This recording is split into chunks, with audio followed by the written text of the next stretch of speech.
Hi friends, இன்னைக்கு ஒரு important topic பார்க்க போறோம். முதல் வேற்றுமை. இதுக்கு முன்னால வேற்றுமைனா என்ன அப்படின்னு பார்த்திருந்தோம். பெயர் சொல்லின் பொருளை வேறுபடுத்துவதுதான் வேற்றுமை. அது நம்ம ஏற்கனவே தெரிஞ்சது.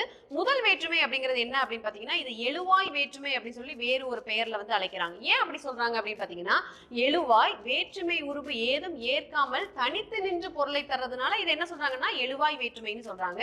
இப்ப எக்ஸாம்பிள் பாருங்க, கண்ணகி வந்தாள்.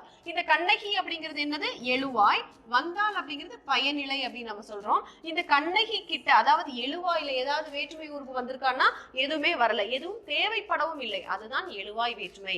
அப்போ இந்த எழுவாயுடன் எது எதெல்லாம் பயனிலையாக வரும் அப்படின்னு கேட்டீங்கன்னா, வினைமுற்று பயனிலையாக வரலாம், இல்லைன்னா வினா சொல் பயனிலையாக வரலாம், இல்லைன்னா பெயர் சொல் பயனிலையாக வரலாம். இப்போ பெயர் சொல் அப்படின்னு பாத்தீங்கன்னா, கண்ணன் அவன் கண்ணன் என் தம்பி, அது வந்து பெயர் சொல்லோட முடியுதா?